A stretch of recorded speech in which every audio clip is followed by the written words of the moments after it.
મારું નામ દેવાદાસ બાપા છે અને બધાને કહેવા માગું છું કે આ ઓડિયો પૂરેપૂરો સાંભળજો, જેથી તમારી એ મનોકામના છે ને એ પૂરી થાય. અને આ ઓડિયો ગમે તો સબસ્ક્રાઈબ કરજો, લાઈક કરજો અને શેર કરજો.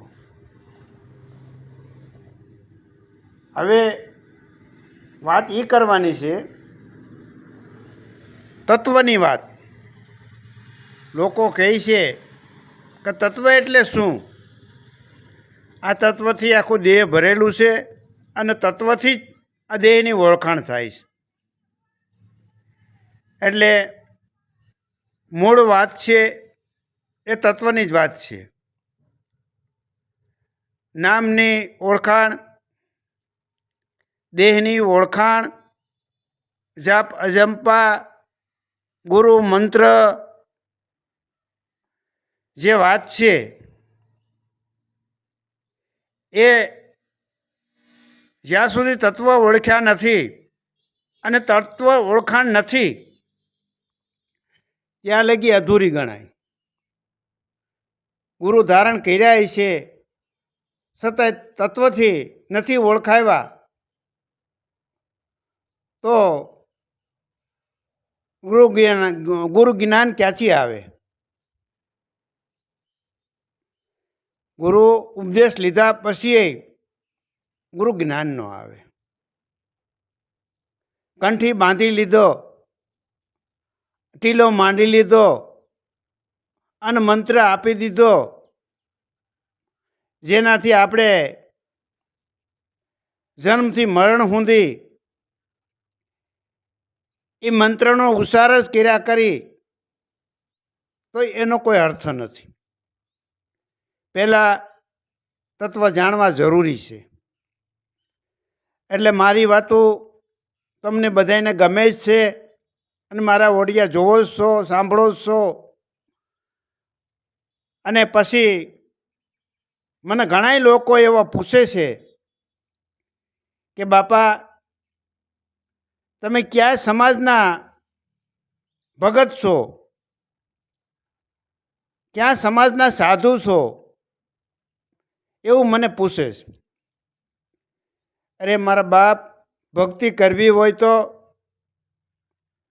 જાત વરણ કુળ ખોય આને જ ભક્તિ જોઈ કહેવાય અને ભક્તિ થઈ કહેવાય. બાકી જાત વરણ કુળ ઉષા નિશાની ભેદભાવ રાખવો છે, મન મેલો છે અને ભક્તિની વાત કરીએ આપણે તો એ શોભતી નથી. ભક્તિ કરે એ તો ગમે એના ઘેરે ખાઈ પી અને ભજન કરે. આ ભજન ભોજન બેયનો જે આનંદ લેવાનો છે અને આનંદ લીધા પછી ભક્તિમાં જે રંગાય છે અને એની મજા ઓર છે. એટલે આ સતલોક, સત્ય પુરુષ, સતલોકવાસી, આદા પુરુષ, અવિનાશી, આ જે વાત અમારી છે એ દેહની ઓળખાણ થાય ને એટલે એમાં બધુંય આવી જાય છે. દેહની ઓળખાણમાં નામની ઓળખાણ આવી જાય છે, સત્પુરુષની વાત આવી જાય છે, સત્ય લોકની વાત આવી જાય છે, અક્ષર પુરુષ અને અક્ષય પુરુષ એ પણ આવી જાય.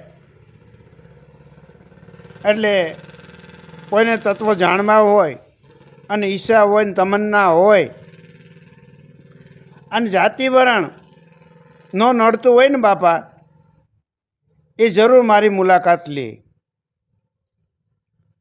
ત્યારે એની જે તમન્ના ને ઈચ્છા છે